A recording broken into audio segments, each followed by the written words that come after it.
Thank you for joining us here on the county seat. I'm here with Chris Sloan from Tooele County. I'm Derek Dowsett, the producer of the show.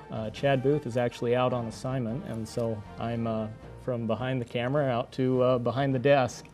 And we've been talking about redistricting here in the state of Utah and the effects it's had on some of the rural communities. What are the problems that you've seen with multiple representation? There are two arguments to what we've dealt with in Tooele over the last decade or so, and it's, I won't necessarily characterize it as quality versus quantity, but to a certain extent that's true.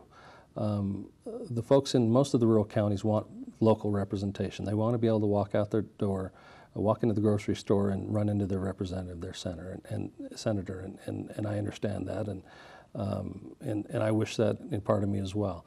The other side of that coin is the fact that we have had 6 different representatives from various parts of the state means that we do in fact have 6 voices on the Hill.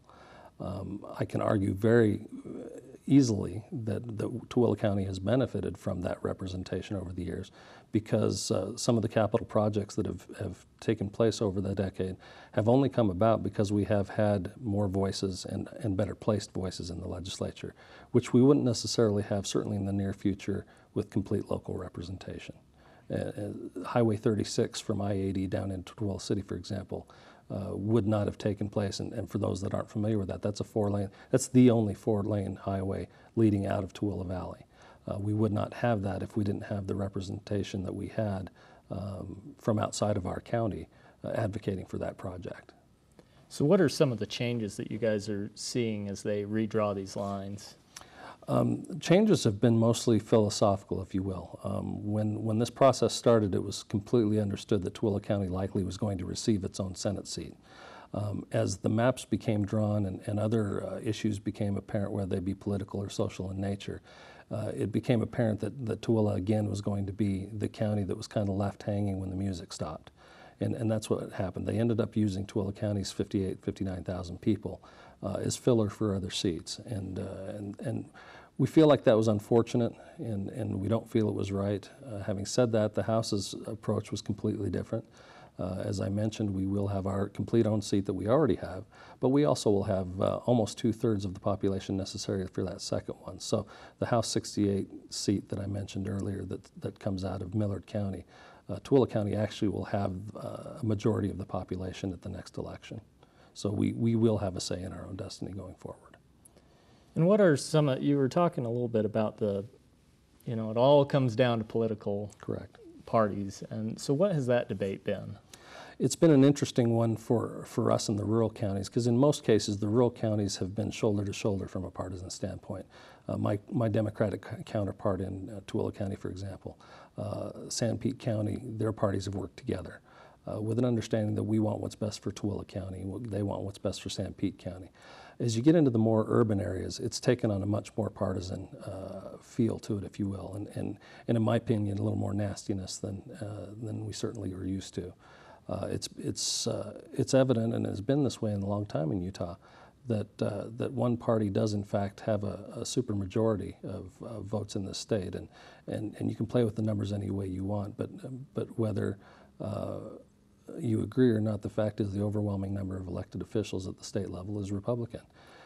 Conversely, they are attacked on a constant basis for not being fair, quote unquote, and doing things behind closed door. And having been pretty closely involved over the last decade with the folks on the Hill, and the number of meetings they had this year that were public meetings, partisan politics has not taken much of a role in it.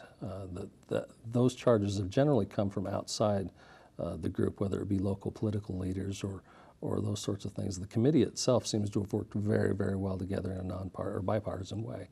And that was even mentioned on the floor of the House by one of the minority party's leaders, Representative Litvak, the other evening, that he was very happy with how the process had gone.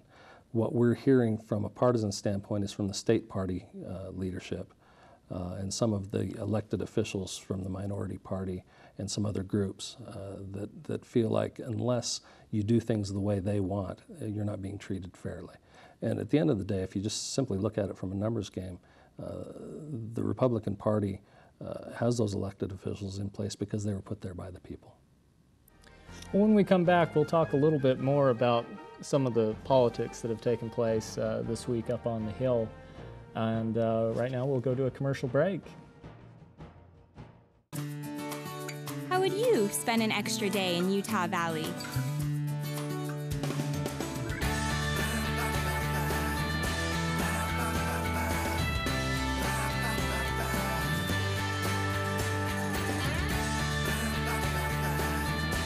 Stay one more day. Visit utahvalley.com to make reservations. Utah Valley. Bring everyone together. What is play? Is it culture? Is it adventure? Is it...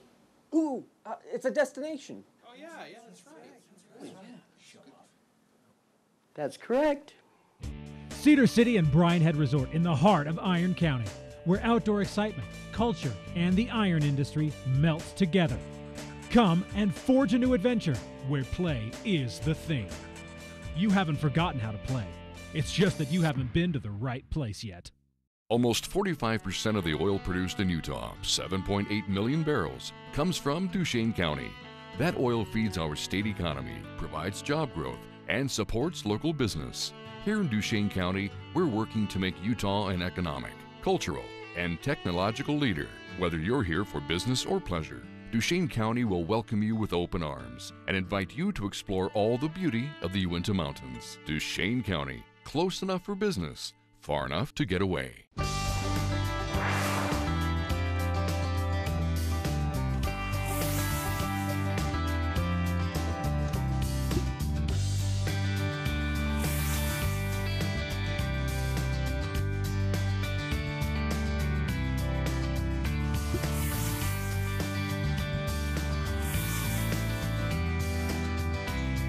Fall in love with fall, Logan, Utah.